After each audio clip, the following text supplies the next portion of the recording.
Hello friend, welcome to Study by Online. Today I will discuss about RBI and its monetary policy. তো বন্ধুরা আজকে আমি RBI এবং তার মনিটারি পলিসি সম্বন্ধে আলোচনা করব।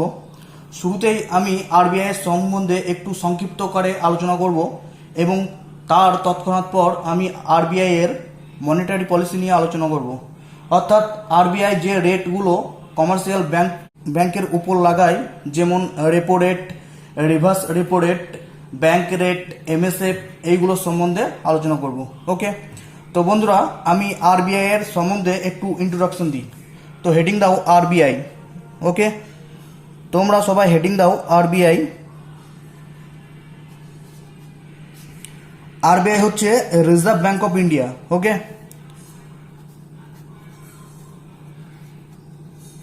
রিজার্ভ ব্যাংক অফ ইন্ডিয়া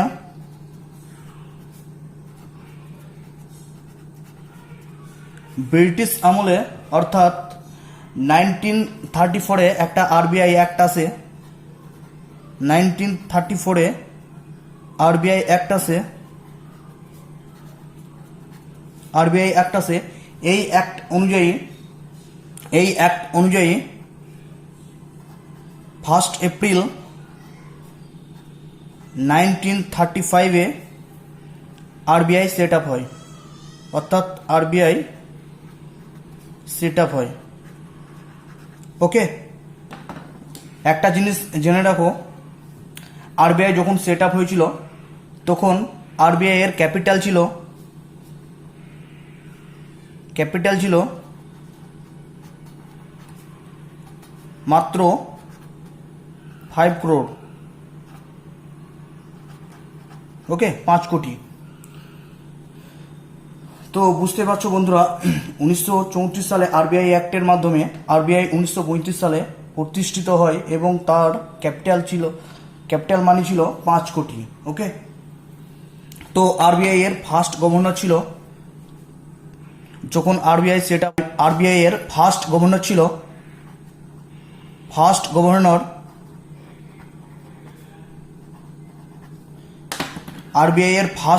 ছিল স্যার ওসবর্ন স্মিথ। ওকে, স্যার ওসবর্ন স্মিথ ছিল আরবিআই এর ফার্স্ট গভর্নর। ঠিক আছে, তিনি একজন ইংরেজ ছিল। ঠিক আছে, অর্থাৎ ইংল্যান্ডের বাসিন্দা ছিল। তিনি 1935 থেকে 1937 পর্যন্ত 2 বছর আরবিআই এর গভর্নর ছিল। সেকেন্ড গভর্নর যে ছিল আরবিআই এর, দেখতে পাচ্ছ, হ্যাঁ, সেকেন্ড গভর্নর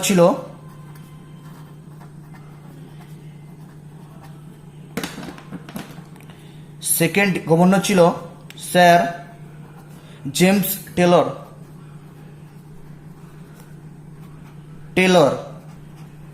ওকে, স্যার জেমস টেলর 1937 থেকে 43 পর্যন্ত আরবিআই এর গভর্নর ছিল। স্যার জেমস টেলর যখন আরবিআই গভর্নর ছিল তখন, আচ্ছা, আরবিআই যখন সেট আপ হয় তখন আরবিআই এর হেডকোয়ার্টার ছিল, সেট আপের টাইম আরবিআই এর কি হেডকোয়ার্টার ছিল কলকাতা। ঠিক আছে, তখনকার টাইমে কলকাতার নাম ছিল ক্যালকাটা যদিও। তো এরপর যখন second governor sir James Taylor এসেছিল গভর্নিং করতে RBI A, at this time, অর্থাৎ জেমস টেলরের টাইম, আরবিআই এর হেডকোয়ার্টার কি হয়, শিফটেড হয়। ওকে, কোথায় শিফটেড হয়, সেটা হচ্ছে মুম্বাই। ওকে বন্ধু, এটা কত সালে, 1937 সালে। ওকে, তো এটা আরবিআই এর ইন্ট্রোডাকশন চলছে। এরপর আরবিআই কমপ্লিট করার পর আমরা যে আরবিআই এর মনিটারি পলিসি সেই সম্বন্ধে আলোচনা করব। ওকে, তো আরবিআই এর থার্ড গভর্নর কে ছিল, এটা খুব ইম্পর্টেন্ট। আরবিআই এর থার্ড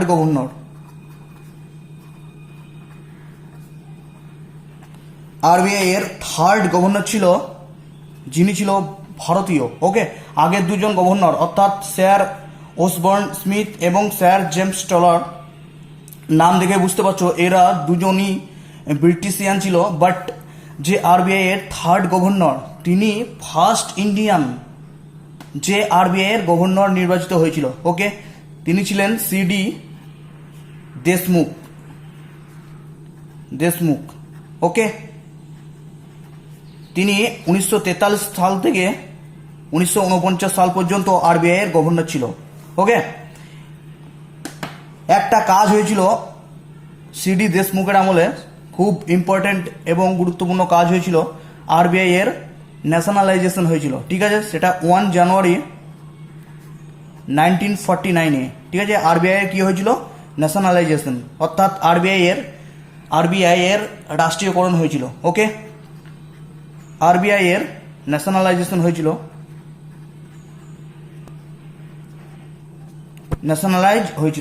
অর্থাৎ আরবিআই রাষ্ট্রীয়করণ হয়েছিল। একটা রাষ্ট্রীয় ব্যাংক হিসাবে আরবিআই কাজ করতে শুরু করেছিল কবে থেকে? সিডি দেশমুখের আমলে, অর্থাৎ সিডি দেশমুখ যখন আরবিআই গভর্নর ছিল 1 জানুয়ারি 1949। ওকে, তো বন্ধুরা, যদি পরীক্ষায় কোয়েশ্চেন আসে যে আরবিআই এর প্রথম গভর্নরের নাম কি, তখন তোমরা বলবে, তখন বিনা ডাউটেই বলবে স্যার ওসবর্ন স্মিথ। ওকে, অর্থাৎ তিনি যখন আরবিআই প্রতিষ্ঠা হয়েছিল তখন থেকেই আরবিআই গভর্নর ছিল। তিনি 2 বছর গভর্নর থাকার পর আরও একজন ব্রিটিশিয়ান অর্থাৎ স্যার জেমস টেলর, তিনি 6 বছরের জন্য আরবিআই এর গভর্নর ছিল। ঠিক আছে, অর্থাৎ আরবিআই এর প্রথম হেডকোয়ার্টার ছিল কলকাতা, কিন্তু পরে যখন আরবিআই এর হেডকোয়ার্টার কলকাতা থেকে মুম্বাইয়ে ট্রান্সফার হলো, তখন স্যার জেমস টেলর ছিল আরবিআই এর গভর্নর। তার জন্য আমি সেকেন্ড গভর্নরের নাম শুদ্ধ লিখে দিলাম। ওকে, এরপর যে থার্ড গভর্নর অর্থাৎ ভারতীয় গভর্নর, প্রথম ভারতীয় যে আরবিআই এর গভর্নর নির্বাচিত হয়েছিল তিনি ছিলেন সিডি দেশমুখ। ওকে, তাহলে পরীক্ষায় যদি আসে যে আরবিআই এর প্রথম গভর্নরকে, তখন তোমরা নিঃসন্দেহে অ্যান্সার দেবে স্যার ওসবর্ন স্মিথ। কিন্তু যদি বলে আরবিআই এর প্রথম ভারতীয় গভর্নরকে, তখন তোমরা চোখ বুঝে অ্যান্সার দেবে সিডি দেশমুখ। ওকে, তিনি 1943 থেকে 1949 পর্যন্ত আরবিআই এর গভর্নিং নিয়ে কাজ করেছিল। ওকে, আচ্ছা, সিডি দেশমুখের আমলে একটি গুরুত্বপূর্ণ কাজ হয়েছিল, সেটা হচ্ছে 1 জানুয়ারি 1949-এ আরবিআই ন্যাশনালাইজ হয়ে গিয়েছিল। ওকে, অর্থাৎ আরবিআই এর রাষ্ট্রীয়করণ হয়েছিল। ওকে, 1 জানুয়ারি 1949 থেকে আরবিআই একটি রাষ্ট্রীয় ব্যাংক হিসাবে কাজ করতে শুরু করে। আচ্ছা, জন হিল্টন বা রয়্যাল কমিটির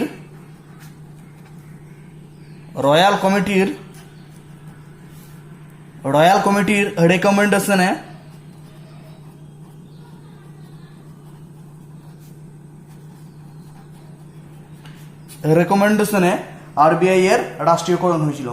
ওকে বন্ধু, ক্লিয়ার? ওকে, তো বন্ধুরা, এবার আমরা যদি আরবিআই এর স্ট্রাকচার সম্বন্ধে একটু জেনে নিই, অর্থাৎ হেডিং দাও স্ট্রাকচার অফ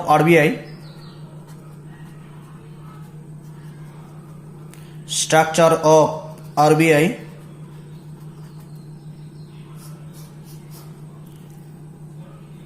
ওকে, এরপর যেটা জানবো সেটা হচ্ছে আরবিআই এর গঠনের ব্যাপারে। ঠিক আছে, আরবিআই গঠিত হয়, অর্থাৎ আরবিআই এর একজন গভর্নর থাকে একজন, এবং ডেপুটি গভর্নর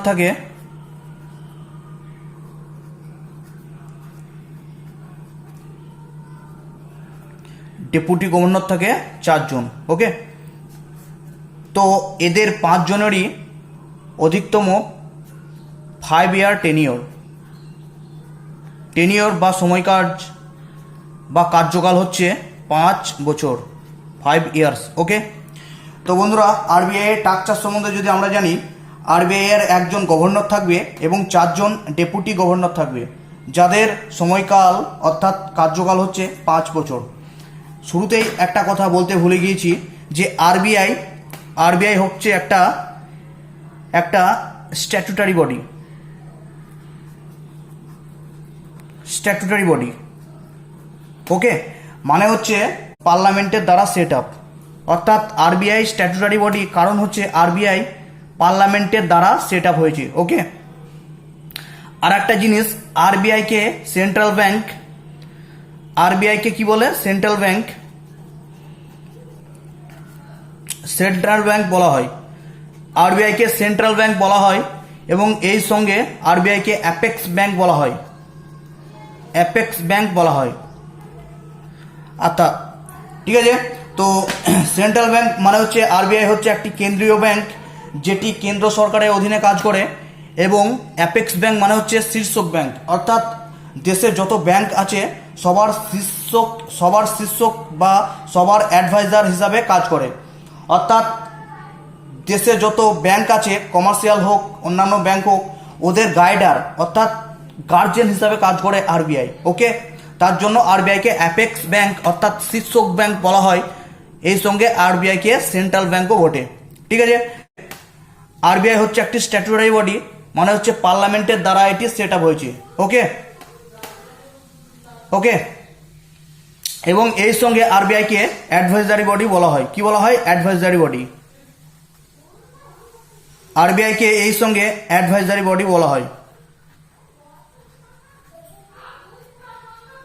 ওকে বন্ধু, তো আরবিআই এর স্ট্রাকচার সম্বন্ধে এইটুকু। আরও কিছু কিছু সদস্য আরবিআই এর সঙ্গে যুক্ত থাকে, সেগুলো লিখে নাও, তাহলে নলেজটা একদম WBCS মেন দেওয়ার মতো হয়ে যাবে। ওকে, তো সেইগুলো কি? ডাইরেক্টর অফ জোনাল বা লোকাল অফিস, কতজন সদস্য থাকে? 4 জন। ঠিক আছে, ডাইরেক্টর অফ জোনাল বা লোকাল অফিসে 4 জন সদস্য থাকে, এবং ডিরেক্টর অফ বা director of government of India, অর্থাৎ গভর্নমেন্ট অফ ইন্ডিয়া ভারত সরকার থেকে 10 জন সদস্য থাকে, এবং ডাইরেক্টর অফ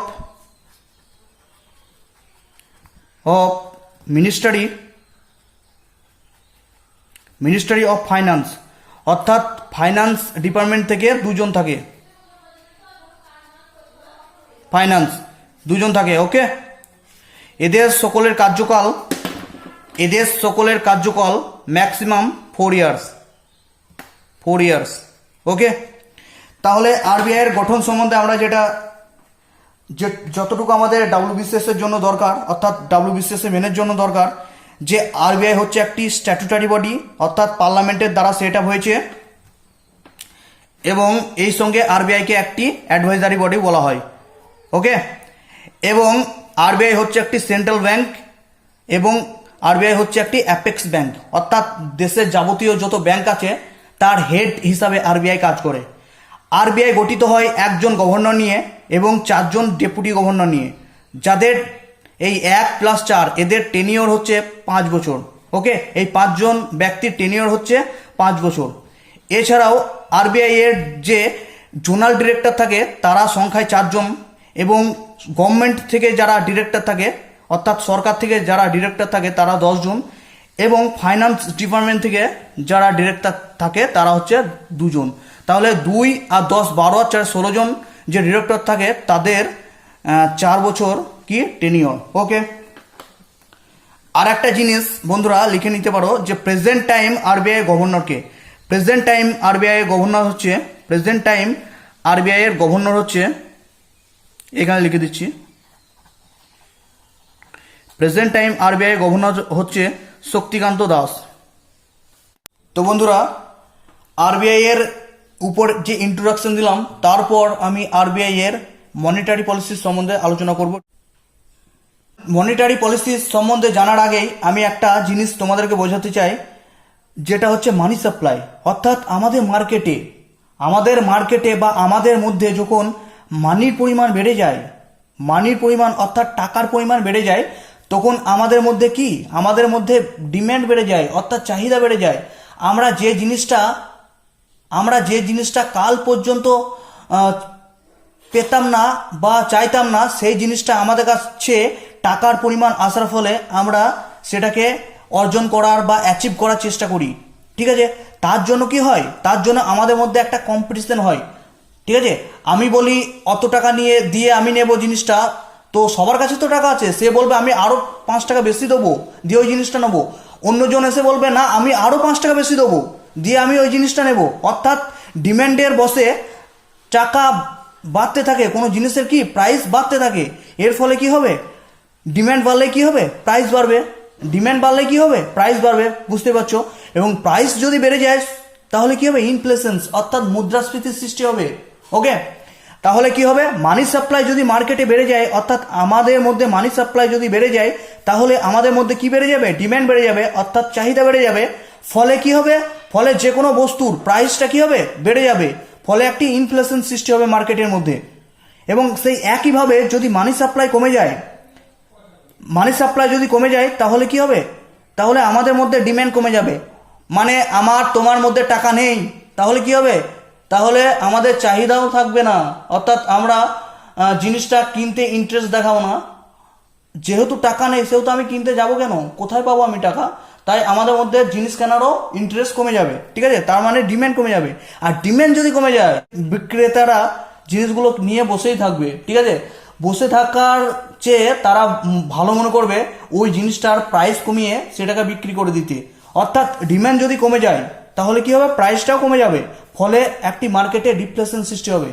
অর্থাৎ দেখো এখানে মানি যদি সাপ্লাই কমে যায় তাহলে ডিম্যান্ডও কমে যাবে আমাদের মধ্যে, ডিম্যান্ড কমে গেলে যে কোনো বস্তুর প্রাইসও কমে যাবে, এবং প্রাইসটা যদি কমে যায় তাহলে ডিফ্লেশন সৃষ্টি হবে।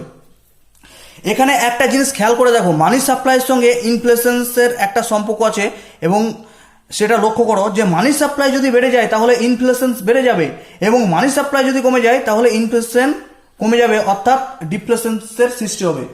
তো এখানে মার্কেটে মানি সাপ্লাইয়ের মাধ্যমে ইনফ্লেশন আনা যায়, এবং মার্কেটে মানি সাপ্লাই কমিয়ে দিয়ে ডিফ্লেশন আনা যায়। আচ্ছা, এই মানি সাপ্লাই কোথা থেকে আসে, মানি সাপ্লাই আসে ব্যাংক থেকে। ঠিক আছে, ব্যাংক থেকেই তো মানি সাপ্লাই হয় বাজারে, মার্কেটে মানি সাপ্লাই কোথা থেকে আসে, ব্যাংক থেকে। ঠিক আছে, সেটা কিভাবে, শোনো একটা কথা শোনো, আমরা বা আমি সাপোজ ধরলাম আমি ব্যাংকে গেলাম, ঠিক আছে, টাকার জন্য ব্যাংকে গেলাম, তো লোনের জন্য ব্যাংকে গেলাম, আমি লোন চাই ব্যাংক থেকে। ঠিক আছে, তো ব্যাংকের ম্যানেজারকে বললাম যে লোনের পার্সেন্টেজ কত, আগের তুলনায় কমেছে না বেড়েছে। ব্যাংকের ম্যানেজার বলল লোনের পার্সেন্টেজ আগের তুলনায় কমেছে। তার ফলে আমি যে টাকাটা ব্যাংকে থেকে আনতে গেলাম লোন হিসাবে, আমি ভাবলাম লোনের পার্সেন্টেজ তো কমেছে, তাহলে আমি আরও 20,000 টাকা বেশি লোন নিয়ে নিই। ফলে কি হবে, আমার কাছে আরও 20,000 টাকা বেশি চলে এলো। ফলে কি, আমার কাছে মানি সাপ্লাই হয়ে গেল, আমার কাছে কি হয়ে গেল, মানি সাপ্লাই হয়ে গেল। ঠিক আছে, ফলে কি হবে, আমার কাছে যদি মানি সাপ্লাই হয়ে যায়, সেই একইভাবে সমস্ত লোক লোন চাইতে যাবে, এবং লোনের পার্সেন্টেজ কমে যাওয়ার ফলে সবার কাছে বেশি পরিমাণে টাকা চলে আসবে, মানে সবাই তো বেশি করে লোন করবে। ফলে কি হবে, ফলে সবার কাছে টাকা বেশি হয়ে যাবে, অর্থাৎ মানি সাপ্লাই হয়ে যাবে মার্কেটে। ঠিক আছে, ফলে কি হবে, ফলে যে কোনো জিনিসের ডিম্যান্ড বেড়ে যাবে, ডিম্যান্ড বাড়ার ফলে প্রাইস বাড়বে, প্রাইস বাড়ার ফলে ইনফ্লেশন হবে। অর্থাৎ ঠিক আছে, তো সেই একইভাবে আমি ব্যাংকে গেলাম লোন চাইতে, ব্যাংক ম্যানেজার বলল লোনের যে পার্সেন্টেজ সেটা আগের তুলনায় অনেকটা বেড়েছে। ওকে, তো আমার তো লোন চাই, আমি লোন যতটুকু লোন চাইতে গেলাম তার থেকে হয়তো 20,000 টাকা কম নিলাম। ঠিক আছে, তার থেকে হয়তো 20,000 টাকা কম নিলাম, তাহলে আমার কাছে কি টাকার একটা ঘাটতি সৃষ্টি হবে। সেই একইভাবে যতজন লোন চাইতে যাবে সবাই তো ওই পার্সেন্টেজ দেখে যতটুকু চানোর কথা ছিল তার থেকে তো অল্প টাকা নেবে নাকি। তো এর ফলে কি হবে, মার্কেটে টাকার পরিমাণ কমে যাবে, ফলে মানি সাপ্লাইটা কি হবে, মার্কেটে কমে যাবে। ফলে মানি সাপ্লাই কমার জন্য ডিম্যান্ডও কমে যাবে, মানুষের মধ্যে চাহিদাও কমে যাবে, টাকা নাই কি করে চাহিদা হবে। ঠিক আছে, চাহিদাও কমে যাবে, এবং জিনিসপত্রের প্রাইসও কমে যাবে। আমার কাছে যদি টাকা না থাকে তাহলে তো প্রাইস তো অবশ্যই কমে যাবে জিনিসপত্রের। ঠিক আছে, কারণ কিনবো না আমি জিনিসটা। ঠিক আছে, একইভাবে মার্কেটে কারো কাছে টাকা নেই, সেই জিনিসটা কিনবে না, ফলে প্রাইসটা কমাতে বাধ্য হবে বিক্রেতা। ঠিক আছে, ফলে প্রাইস কমে যাবে, প্রাইসটা কমার ফলে ডিফ্লেশনসও সৃষ্টি হবে। ঠিক আছে, তো এইভাবে এই মানি এই মানিটা সাপ্লাইয়ের মাধ্যমে বাজারে ডিফ্লেশন এবং ইনফ্লেশন আসতে পারে। ঠিক আছে, মানি সাপ্লাই কে করে? ব্যাংক, যে কোনো কমার্শিয়াল ব্যাংক মানি সাপ্লাই করে, কমার্শিয়াল ব্যাংক। ঠিক আছে, এবার একটা কথা হচ্ছে যে কমার্শিয়াল ব্যাংক যে মানি সাপ্লাই করছে, ঠিক আছে, আমাদেরকে মানি সাপ্লাই করছে কমার্শিয়াল ব্যাংক, ফলে বাজারে ডিফ্লেশন এবং ইনফ্লেশনের সৃষ্টি হচ্ছে। এই কমার্শিয়াল ব্যাংক টাকা কোথা থেকে পাচ্ছে? অর্থাৎ এই কমার্শিয়াল ব্যাংকে কন্ট্রোল কে করছে? কন্ট্রোল করছে আরবিআই। কে করছে? আরবিআই বা কেন্দ্রীয় ব্যাংক বা অ্যাপেক্স ব্যাংক। ঠিক আছে, এই আরবিআই এই কমার্শিয়াল ব্যাংকগুলোকে কন্ট্রোল করছে। ঠিক আছে, তো এই আরবিআই বিভিন্ন কর্মসূচির মাধ্যমে ওই মার্কেটে অর্থের বা ঋণের যোগানের পরিমাণ কমিয়ে বা বাড়িয়ে দেশের মোট দ্রব্য ও পরিষেবার যোগানকে প্রভাবিত করে। ঠিক আছে, এটাই বলা হচ্ছে আরবিআই এর মনিটারি পলিসি। অর্থাৎ আরবিআই এই কমার্শিয়াল ব্যাংকগুলোর ওপর কিছু রেট লাগায়। ঠিক আছে, কিছু রেট লাগায়, ফলে বাজারে মানি সাপ্লাই কমতেও পারে আবার বাড়তেও পারে। অর্থাৎ আরবিআই যদি চায় বাজারে মানি সাপ্লাই বাড়াবে তাহলে বেড়ে যাবে, আরবিআই যদি চায় বাজারে মানি সাপ্লাই কমাবে তাহলে কমে যাবে। ঠিক আছে, তো আরবিআই সব কন্ট্রোল করে। ঠিক আছে, কয়েকটি রেট আছে, যেমন রেট আছে রেপো রেট, 2 নম্বর রিভার্স রেপো রেট, 3 নম্বর এমএসএফ। ঠিক আছে, সেই একইভাবে 4 নম্বর আছে ব্যাংক রেট, এইগুলো। তো এইগুলোর সম্বন্ধে আমি ডিটেলসে আলোচনা করব। ঠিক আছে, এইগুলোর সম্বন্ধে আমি ডিটেলসে আলোচনা করব। ওকে বন্ধু। আচ্ছা, আরবিআই যে মনিটারি পলিসিগুলো ব্যাংকের উপর ইমপ্লিমেন্ট করে, অর্থাৎ বছরে 6 বারের জন্য মনিটারি পলিসি চেঞ্জ হয়। ঠিক আছে, অর্থাৎ আরবিআই এর যে 6 বারের জন্য মনিটারি পলিসি চেঞ্জ হয়, অর্থাৎ 12 মাসে 6 টাইমস মনিটারি পলিসি নিয়ে আসে। তাহলে লিখে নাও যে 1 ফাইন্যান্সিয়াল ইয়ারে কতবার মনিটারি পলিসি ইমপ্লিমেন্ট হয়? 6 টাইমস। ওকে, তাহলে মনিটারি পলিসি বাই মান্থলি আসে, অর্থাৎ 2 মাস অন্তর অন্তর মনিটারি পলিসি চেঞ্জ হয়। ঠিক আছে, তো গভর্নমেন্ট বা আরবিআই 2 মাস অন্তর অন্তর মনিটারি পলিসি চেঞ্জ করে। ঠিক আছে, আরবিআই এর ফাইন্যান্সিয়াল ইয়ার হবে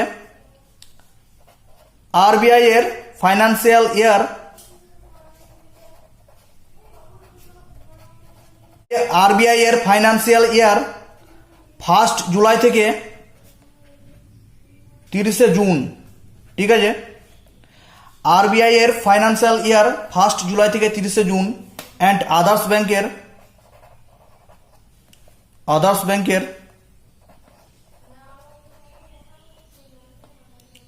ব্যাংকের 1 এপ্রিল থেকে 31শে মার্চ।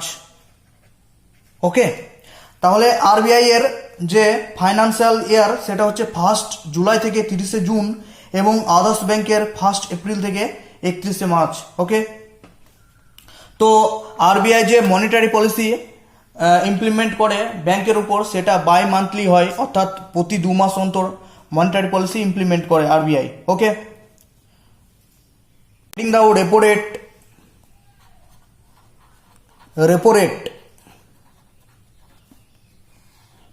ওকে, তো রেপো রেট কি? রেপো রেট হচ্ছে, সাপোজ ধরো কোনো কমার্শিয়াল ব্যাংক, এটা হচ্ছে একটা কমার্শিয়াল ব্যাংক,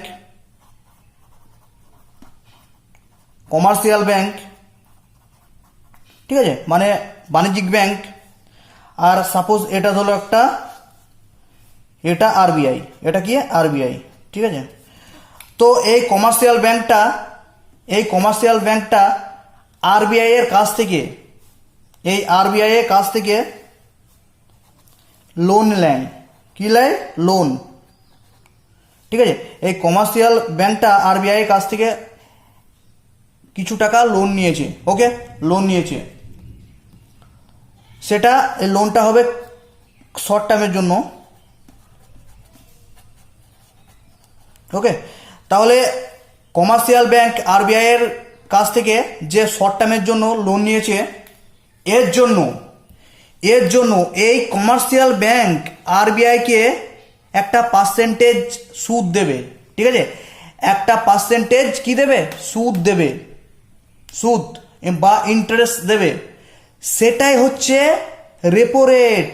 ওকে, আরবিআই কমার্শিয়াল ব্যাংকগুলোকে লোন দেবে, তখন এই কমার্শিয়াল ব্যাংকগুলো লোন নেওয়ার জন্য কিছু পার্সেন্টেজ সুদ আরবিআইকে দেবে। সেটাই হচ্ছে কি? Repo rate, interest. সেটাই হচ্ছে কি? Repo rate.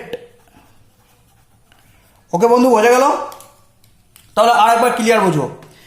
আরবিআই কিছু পরিমাণ টাকা অর্থাৎ লোন কমার্শিয়াল ব্যাংককে দিল, অর্থাৎ কমার্শিয়াল ব্যাংক আরবিআই এর কাছ থেকে কিছু পরিমাণ লোন নিল। ঠিক আছে, এই লোন নেওয়ার জন্য কমার্শিয়াল ব্যাংক আরবিআইকে ইন্টারেস্ট দেবে, অর্থাৎ সুদ দেবে। সেটাকে বলা হচ্ছে রেপো রেট। ঠিক আছে, আরবিআই বলল আমি তোমাকে টাকা দেবো ঠিকই, তুমি এত পার্সেন্টেজ আমাকে সুদ দাও। সেটাই হচ্ছে রেপো রেট। ওকে, বোঝা গেল? শোনো, প্রথম দিকে ইকোনমিক্স বুঝতে হলে একটু টাইম লাগবে, তার জন্য ক্লাসটা 2-3 বার দেখো, আশা করছি সব বুঝে যাবে। ঠিক আছে, একবার যদি না বোঝো তাহলে 2-3 বার দেখো। ওকে, তাহলে রিপো রেট বোঝা গেল। রিপো রেট কে কাকে দেবে? রিপো রেট দেবে, অর্থাৎ রিপো যে সুদটা ইন্টারেস্টটা দেবে সেটা দেবে কমার্শিয়াল ব্যাংক আরবিআইকে দেবে। অর্থাৎ রিপো রেট কে গ্রহণ করবে আরবিআই, এবং দেবে কে? Commercial bank. কি জন্য কমার্শিয়াল ব্যাংক আরবিআইকে রিপো রেট দেবে? কারণ হচ্ছে কমার্শিয়াল ব্যাংক লোন হিসাবে আরবিআই এর কাছ থেকে কিছু পরিমাণ টাকা নিয়েছিল। ওকে, তাহলে রিপো রেটটা বোঝা গেল। রিপো রেটটা হবে শর্ট টার্ম। ঠিক আছে, রিপো রেটটা কি হবে? শর্ট টার্মের জন্য লোন আর কি দেবে আরবিআই কমার্শিয়াল ব্যাংকে। ঠিক আছে, শর্ট টার্ম বলতে কতদিনের মধ্যে? মোটামুটি এটা 90 ডেজ অর তার থেকে কম আর কি, 90 ডেজ অর লেস। ঠিক আছে, মোটামুটি 90 দিনের থেকে কম সময়ের জন্য আরবিআই কমার্শিয়াল ব্যাংকগুলোকে লোন দেবে। ঠিক আছে, 90 দিনের জন্য বা তার কম সময়ের জন্য আরবিআই কমার্শিয়াল ব্যাংকগুলোকে লোন দেবে। ঠিক আছে, এই লোন নেওয়ার জন্য, অর্থাৎ লোন ভোগ করার জন্য এই কমার্শিয়াল ব্যাংকগুলো আরবিআইকে কি দেবে? রেপো রেট দেবে। ওকে, তাহলে রেপো রেট বোঝা গেল। রেপো রেট কে কার কাছ থেকে নেবে? রেপো রেট নেবে আরবিআই কমার্শিয়াল ব্যাংকগুলোর কাছ থেকে। ঠিক আছে, রেপো রেট কিছু না, এক ধরনের সুদ। কি? রেপো রেট হচ্ছে একটা রেট বা সুদ। ওকে, তাহলে এটাই হচ্ছে রেপো রেট। আশা করছি বুঝে যাবে। ওকে, তাহলে রেপো রেটের সঙ্গে মানি সাপ্লাইয়ের কি সম্পর্ক আছে? মানি সাপ্লাই বা লিকুইডিটির কি সম্পর্ক আছে রেপো রেটের সঙ্গে? রেপো রেটের সঙ্গে মানি সাপ্লাইয়ের কি সম্পর্ক আছে একটু দেখে নিই। মানি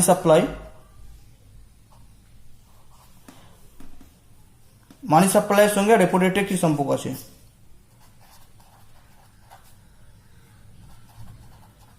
দেখো,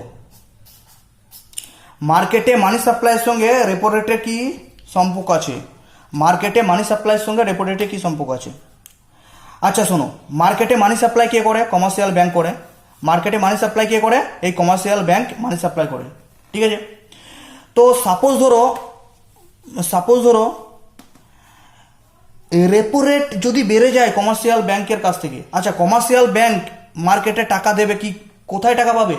মার্কেটে টাকা দিতে গেলে কোথায় টাকা পাবে? কমার্শিয়াল ব্যাংক টাকা পাবে কোথা থেকে?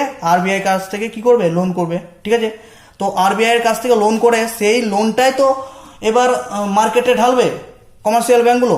ঠিক আছে, মার্কেটে একটা সুদের হারে দেবে। ঠিক আছে, তো কমার্শিয়াল ব্যাংকগুলো মানি সাপ্লাই কিভাবে বাড়াবে মার্কেটে সেটা দেখো।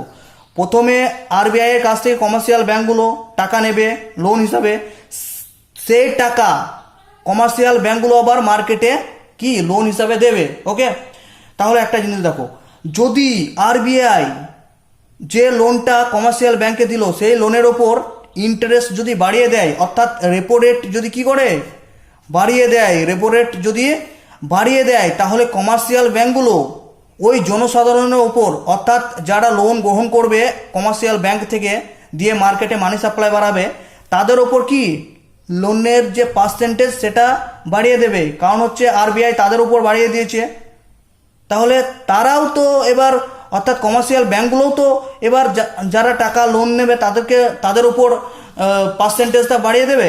ঠিক আছে, ফলে কি হবে, ফলে এই মানুষটা যে কমার্শিয়াল ব্যাংকের কাছ থেকে লোন নিত, সে আর লোন নেওয়াতে ইন্টারেস্ট দেখাবে না, অর্থাৎ লোন নেবে না। ফলে কি হবে, ফলে মার্কেটে কি টাকা আসবে না, তাহলে কি মানি সাপ্লাই কি হবে, কমে যাবে।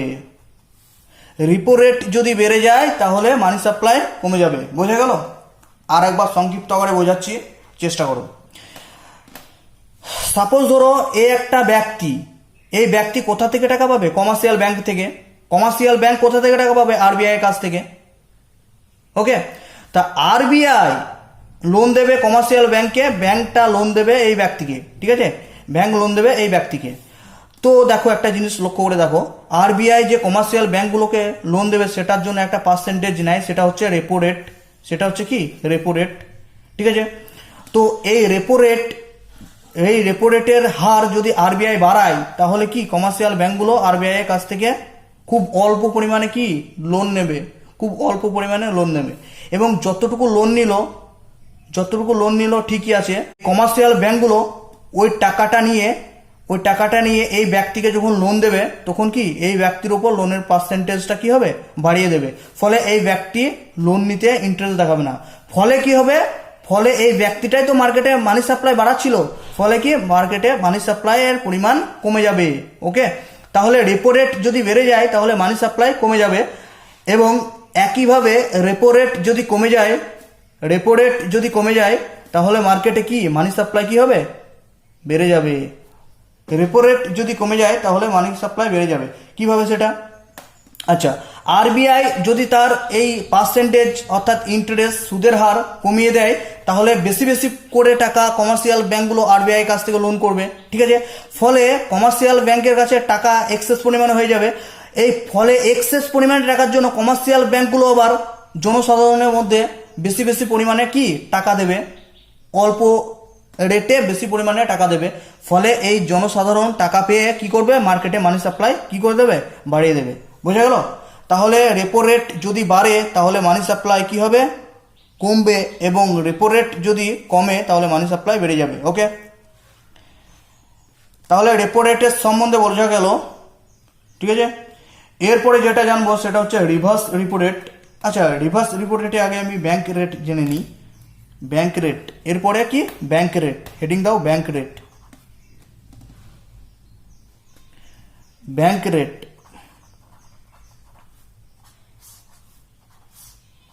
ব্যাংক রেট, আচ্ছা, ব্যাংক রেট এবং রেপো রেট মোটামুটি সেমই জিনিস, বাট ব্যাংক রেটটা হচ্ছে লং টাইমের জন্য।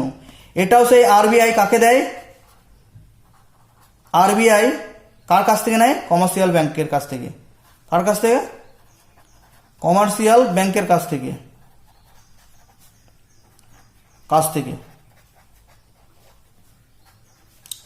আচ্ছা, ডায়াগ্রামের সাহায্যে বুঝিয়ে দিই তাহলে সুবিধা হবে। এটা কমার্শিয়াল ব্যাংক, এটা হচ্ছে আরবিআই, এটা নিচে লিখছি কমার্শিয়াল ব্যাংক।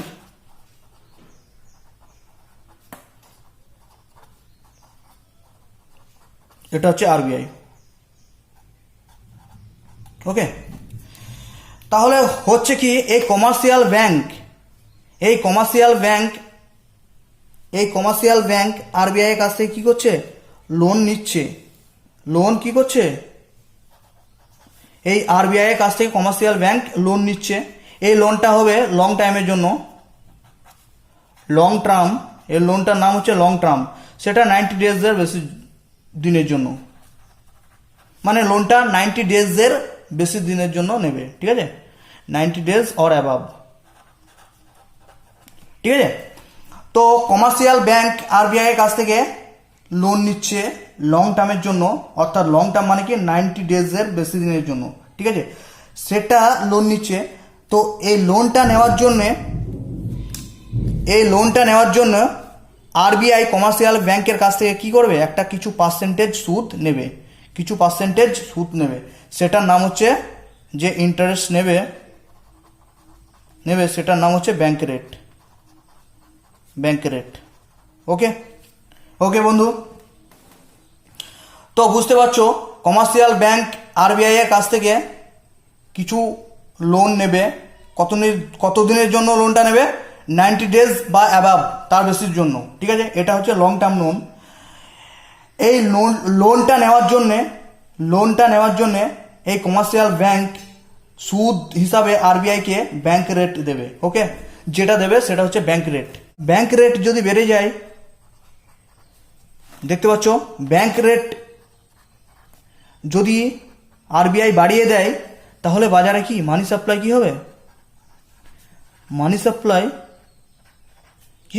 কমে যাবে। ব্যাংক রেট যদি বাড়িয়ে দেয় তাহলে মানি সাপ্লাই কমে যাবে, এবং ব্যাংক রেট যদি, এখানে লিখে দিচ্ছি, ব্যাংক রেট যদি কমে যায় তাহলে কি মানি সাপ্লাই বেড়ে যাবে। ওকে, তো আগে বুঝিয়ে দিয়েছি কিভাবে ব্যাংক রেট কমে গেলে মানি সাপ্লাই বেড়ে যাবে এবং ব্যাংক রেট বেড়ে গেলে মানি সাপ্লাই কমে যাবে। একদম রেপো রেটের মতো একই জিনিস। রেপো রেট এবং ব্যাংক রেট একই জিনিস, তফাৎটা হচ্ছে রেপো রেট হচ্ছে শর্ট টার্মের জন্য, অর্থাৎ 90 দিনের কমের জন্য, এবং যে ব্যাংক রেট সেটা হচ্ছে লং টার্মের জন্য, অর্থাৎ এটা 90 দিনের বেশির জন্য। ওকে, তাহলে ব্যাংক রেট এবং ওই রেপো রেট বোঝা গেল। বন্ধুরা, এবার হেডিং দাও রিভার্স রেপো রেট। এবার হেডিং দাও রিভার্স রেপো রেট। ওকে বন্ধু, এবার হেডিং দাও রিভার্স রেপো রেট। আচ্ছা, রিভার্স রেপো রেটটা কি? রিভার্স রেপো রেটটা হচ্ছে, আচ্ছা এটা হচ্ছে কমার্শিয়াল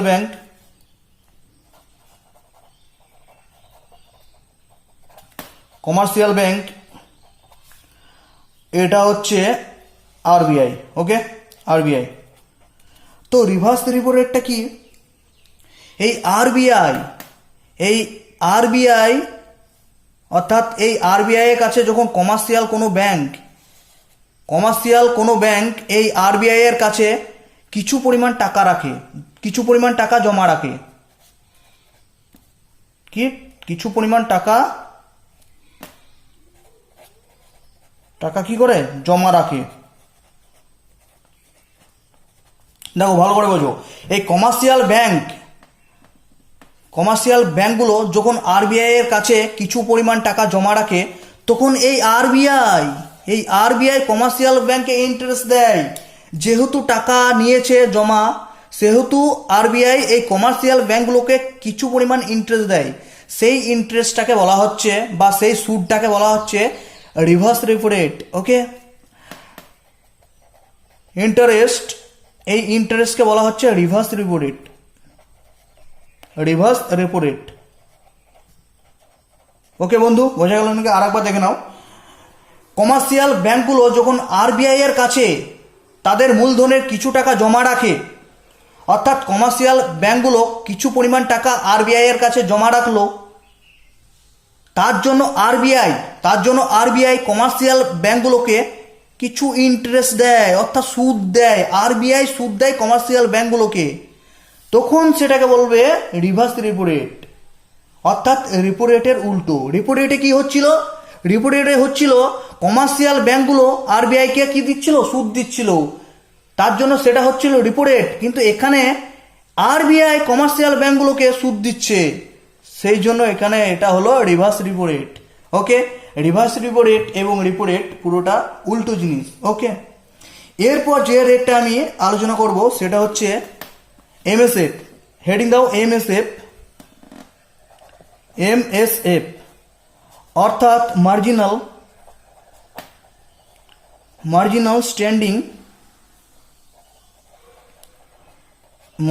স্ট্যান্ডিং ফ্যাসিলিটি।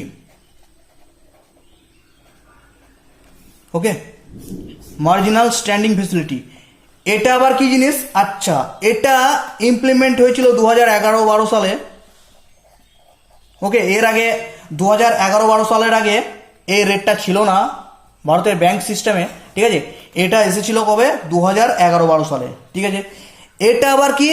এটা বোঝাচ্ছি, এটা হচ্ছে কমার্শিয়াল ব্যাংক, এটা হচ্ছে আরবিআই, ঠিক আছে। এটা কমার্শিয়াল ব্যাংক, এটা হচ্ছে আরবিআই। তো এখানে কি হয়েছে দেখো, এখানে এমার্জেন্সির জন্য এই আরবিআই এর কাছ থেকে কমার্শিয়াল ব্যাংক কি করবে? লোন নেবে কিছু, ঠিক আছে। কিছু লোন নেবে। লোনটা কতক্ষণের জন্য নেবে? এমার্জেন্সির জন্য, মানে ফর 24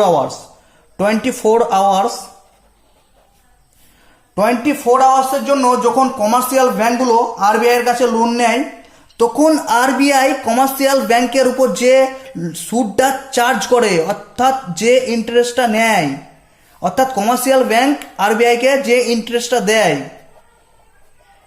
ইন্টারেস্ট, সেটাই হচ্ছে এমএসএফ। ওকে, এমএসএফটা ক্লিয়ার হলো নাকি? দেখো, কমার্শিয়াল ব্যাংক আরবিআই কাছ থেকে 24 ঘন্টার জন্য কিছু লোন নিয়েছে। লোনটা যত টাকায় হোক না কেন, 24 ঘন্টার জন্য এমার্জেন্সি কারণের জন্য কমার্শিয়াল ব্যাংকগুলো আরবিআই এর কাছ থেকে লোন নিয়েছে। তার জন্য আরবিআই কমার্শিয়াল ব্যাংকের কাছ থেকে কিছু ইন্টারেস্ট তো নেবেই, সেটাই হচ্ছে এমএসএফ। ওকে, তো একটা জিনিস লক্ষ্য করো, কমার্শিয়াল ব্যাংকগুলো যখন আরবিআই এর কাছ থেকে 90 ডেজ ও তার নিচে টাইমের জন্য যে লোনটা নিয়েছিল, সেটার জন্য আরবিআই রেপো রেট লাগিয়েছিল কমার্শিয়াল ব্যাংকগুলোর ওপর। এবং যখন লং টার্মের জন্য কমার্শিয়াল ব্যাংকগুলো আরবিআই এর কাছে লোন নিয়েছিল, তখন আরবিআই ব্যাংক রেট ইমপ্লিমেন্ট করেছিল কমার্শিয়াল ব্যাংকগুলোর ওপর। এবং যখন 24 ঘন্টার জন্য কমার্শিয়াল ব্যাংকগুলো যখন আরবিআই এর কাছ থেকে লোন নিচ্ছে, তখন আরবিআই ওই কমার্শিয়াল ব্যাংকগুলোর কাছ থেকে এমএসএফ নিচ্ছে, ঠিক আছে। আচ্ছা, এমএসএফটার পরিমাণ সর্বদা রেপো রেটের থেকে 1% বেশি হবে, কেননা এটা এমার্জেন্সির জন্য নিচ্ছে, খুব দরকারের জন্য কমার্শিয়াল ব্যাংক নিচ্ছে, তার জন্য আরবিআই তো একটু বেশি নেবেই সুদটা, ঠিক আছে, যেহেতু এমার্জেন্সির জন্য নিচ্ছে, ঠিক আছে। তাহলে রেপো রেটের থেকে 1% বেশি হয়, এই যে ইন্টারেস্টটা সেটা রেপো রেটের সঙ্গে 1% বেশি হয়। অর্থাৎ এমএসএফটা যেটা রেপো রেট আছে তার থেকে কত পার্সেন্ট বেশি? 1% অল টাইম বেশি হয়। এমএসএফ রেপো রেটের থেকে 1% অল টাইম বেশি হয়। ওকে, তাহলে রেপো রেটের সঙ্গে মানি সাপ্লাইয়ের সম্পর্ক বুঝেছি, তারপর ব্যাংক রেটের সঙ্গে মানি সাপ্লাইয়ের সম্পর্ক বুঝেছি। এখানে এমএসএফ এর সঙ্গে মানি সাপ্লাই কি সম্পর্ক হবে? এমএসএফ এর সঙ্গে মানি সাপ্লাইয়ের সম্পর্ক হবে সেই একই। এমএসএফ যদি বেড়ে যায় তাহলে মানি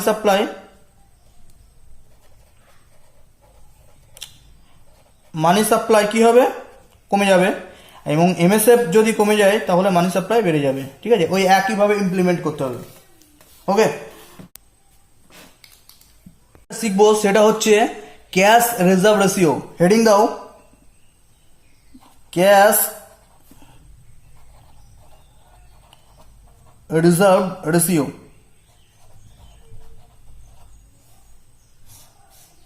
আচ্ছা, ক্যাশ রিজার্ভ রেশিও ওটা আবার কি? এটা একটা রেশিও যেটা compulsory conditions for commercial bank. এই রেশিওটা মেনটেন করা কমার্শিয়াল ব্যাংকের জন্য কম্পালসারি, ঠিক আছে। তাহলে লেখো কম্পালসারি, বুঝাচ্ছি, আগে লিখে নাও 2 line. Compulsory condition for commercial bank.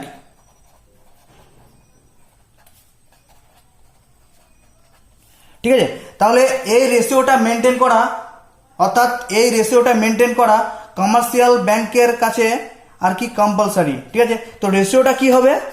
রেশিওটা কিছু না, রেশিওটা হচ্ছে সিআরআর, অর্থাৎ আচ্ছা এটা হচ্ছে সিআরআর অর্থাৎ ক্যাশ রিজার্ভ রেশিওটা হচ্ছে, মানে এটা কি? কমার্শিয়াল ব্যাংকের মোট যা ডিপোজিট তার কিছু পার্সেন্টেজ বিনা সুদে নগদ হিসাবে আরবিআই এর কাছে জমা রাখতে হবে। বুঝতে পেরেছো? আচ্ছা, এটা কমার্শিয়াল ব্যাংক সাপোজ ধরলাম, আর এটা হচ্ছে আরবিআই। ঠিক আছে, কমার্শিয়াল ব্যাংকের যা ডিপোজিট আছে, এটা হচ্ছে কমার্শিয়াল ব্যাংক, এটা হচ্ছে আরবিআই। তো এখানে লক্ষ্য করে দেখো, এই কমার্শিয়াল ব্যাংকের যা ডিপোজিট আছে, যা কি আছে ডিপোজিট, যা ডিপোজিট আছে তার কিছু পার্সেন্টেজ, এই ডিপোজিটের কিছু পার্সেন্টেজ কি করতে হবে, সেটা আরবিআই এর কাছে কি করতে হবে, জমা রাখতে হবে। এই কমার্শিয়াল ব্যাংকের কিছু পার্সেন্টেজ, এই কমার্শিয়াল ব্যাংকের ডিপোজিটের কিছু পার্সেন্টেজ আরবিআই এর কাছে কি জমা রাখতে হবে, নগদ হিসাবে জমা রাখতে হবে। সেই নগদকে বলা হয় ক্যাশ রিজার্ভ রেশিও। ঠিক আছে, সাপোজ ধরলাম এই কমার্শিয়াল ব্যাংকের টোটাল ডিপোজিট হচ্ছে, সাপোজ ধরলাম 100, ঠিক আছে, 100 টাকা। ঠিক আছে, কমার্শিয়াল ব্যাংকের টোটাল ডিপোজিট হচ্ছে 100 টাকা। তাহলে এই 100 টাকার কিছু পার্সেন্টেজ এই আরবিআই এর কাছে কি জমা রাখতে হবে, 100 টাকার কিছু পার্সেন্টেজ আরবিআই এর কাছে জমা রাখতে হবে।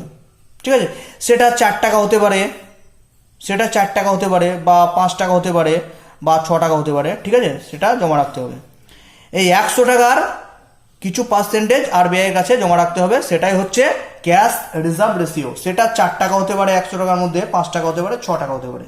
ঠিক আছে, এটা কি জন্য জমা রাখতে হয়, এটা জমা রাখার বেনিফিট কি, যদি কোনো ব্যাংক দেউলিয়া হয়ে যায়, অর্থাৎ কোনো কমার্শিয়াল ব্যাংক দেউলিয়া হয়ে যায়, তাহলে তাহলে তাহলে ওই ওই ব্যাংকের, অর্থাৎ এই কমার্শিয়াল ব্যাংকের যেসব কাস্টমারের অ্যাকাউন্ট ছিল, সেই সব কাস্টমারকে কে সিকিউরিটি দেবে, আরবিআই সিকিউরিটি দেবে। কি কারণে সিকিউরিটি দেবে, এই commercial bank cash reserve ratio হিসাবে আরবিআই এর কাছে কিছু টাকা জমা রেখেছিল, তার জন্য আরবিআই এই ব্যাংকের যত কাস্টমার থাকবে ওই কাস্টমারগুলোকে কি করবে, একটা সিকিউরিটি দেবে। অর্থাৎ ক্যাশ রিজার্ভ রেশিও মেনটেন করার জন্য ব্যাংক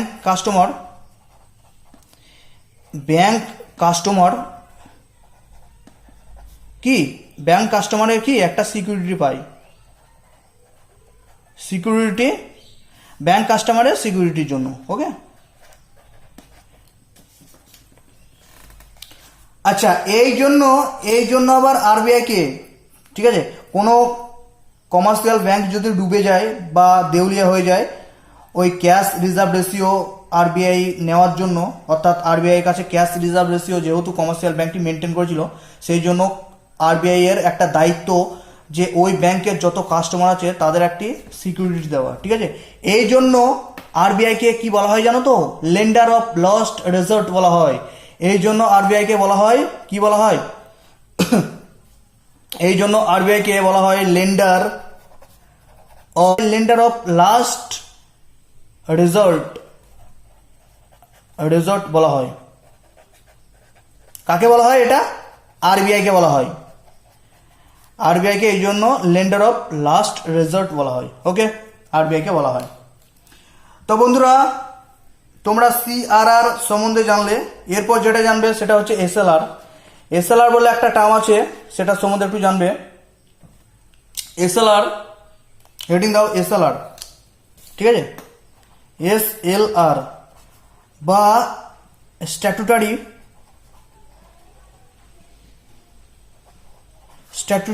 লিকুইড রেশিও। আচ্ছা, এটাও একটা রেশিও যেটা আরবিআই দেখতে পাচ্ছ না।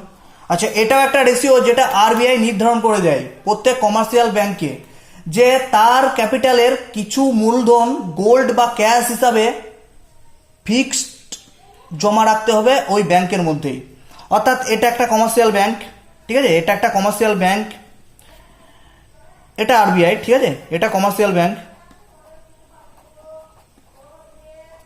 কমার্শিয়াল ব্যাংক, এটা আরবিআই। এই আরবিআই নির্দেশ দেয় এই কমার্শিয়াল ব্যাংককে, কি নির্দেশ দেয়? এর যা ডিপোজিট আছে অর্থাৎ ক্যাপিটাল আছে, তার কিছু পার্সেন্টেজ, এই ডিপোজিটের কিছু পার্সেন্টেজ কোথায় জমা রাখতে হবে? এই ব্যাংকে জমা রাখতে হবে। এই ব্যাংকের মধ্যেই কি রাখতে হবে? জমা রাখতে হবে। সেই জমার পরিমাণটাকে বলা হয় এসএলআর। ঠিক আছে, শুধু আরবিআই কি দেয়? একটা নির্দেশ দেয়। এই কমার্শিয়াল ব্যাংকগুলোকে একটা নির্দেশ দেয় যে তাদের যা ডিপোজিট, সেই ডিপোজিটের কিছু পার্সেন্টেজ কিসের আকারে জমা রাখতে হবে? সেটা জমাটা রাখতে হবে কিসের আকারে? গোল্ড হতে পারে বা ক্যাশ হতে পারে। ঠিক আছে, যে কোনো একটি বা দুটো আকারে কি ফিক্সড ভাবে জমা রাখতে হবে, যেটা কোনো কাস্টমারকে লোন হিসাবে দিতে পারবে না। এই টাকাটা একদম ফিক্সড হিসাবে জমা রাখতে হবে।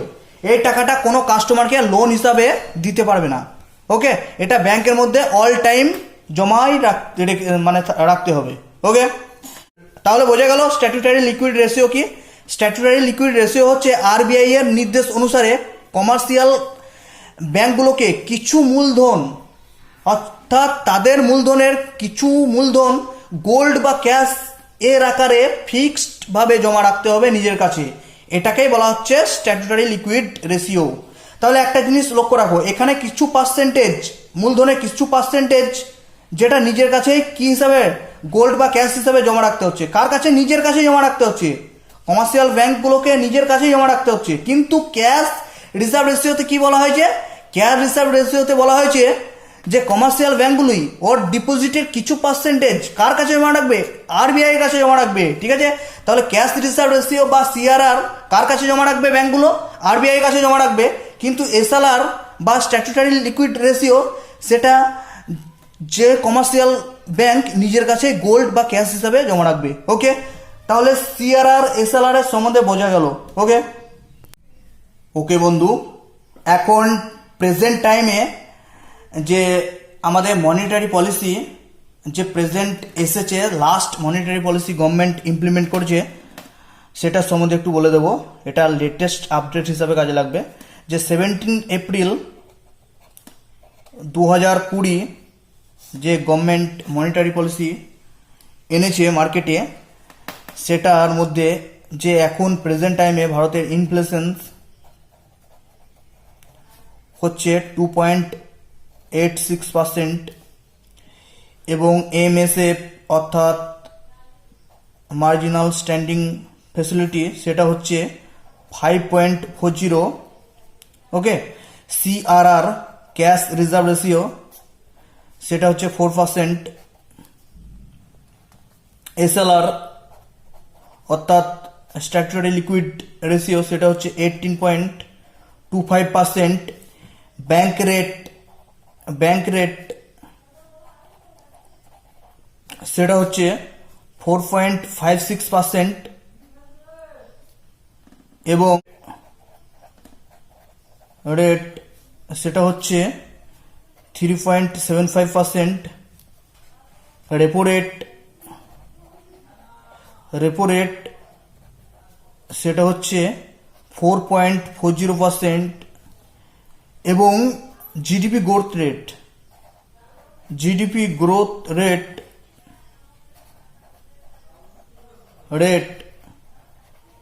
সেটা হচ্ছে 6.1% প্রেজেন্ট টাইমে। ঠিক আছে বন্ধু, তো এইগুলো প্রেজেন্ট যে পরীক্ষা আছে সেগুলোতে কাজে লাগবে। ঠিক আছে, তো কি কি? Inflation 2.8%, MSF 5.40%, CRR 4%, SLR 18.25%, bank rate 4.56%, reverse repo rate হচ্ছে 3.75%, রেপো রেট 4.40%, জিডিপি রেট 6.1%। তো বন্ধু, আজকের ক্লাসটা এই পর্যন্ত। আমি আজকে নিয়ে ইকোনমিক্সের ওপর 3টি ক্লাস দিলাম। আমার টার্গেট আছে WBCS 2020-কে টার্গেট করে আমি ইকোনমিক্সের সিলেবাসটা গোটাটা ক্লিয়ার করব। ঠিক আছে, ইকোনমিক্স প্রথম দিকে বুঝতে একটু অসুবিধা হলেও বারবার ভিডিওটা দেখার ফলে কি হবে, তোমাদের মাথার মধ্যে গেঁথে যাবে আমার কথাগুলো, ফলে তোমরা ইকোনমিক্সের ওপর যে ভীতিটা আছে তোমাদের মধ্যে সেটা আস্তে আস্তে ক্লিয়ার হয়ে যাবে এবং ইকোনমিক্সটা ইন্টারেস্টিং সাবজেক্ট হিসাবে তোমাদের মনের মধ্যে গেঁথে যাবে। ওকে বন্ধু, তো যারা আমার চ্যানেলটা এখনো পর্যন্ত সাবস্ক্রাইব করনি তারা নিশ্চয়ই সাবস্ক্রাইব করে দেবে, কেননা আমি ইকোনমিক্সের গোটা সিলেবাসটাই কমপ্লিট করব। তো সাবস্ক্রাইব করে আমার সঙ্গে জুড়ে থাকো, তাহলে হয়তো WBCS 2020-তে অনেকটাই বেনিফিট পেতে পারো। তো বন্ধুরা, নমস্কার, বাই।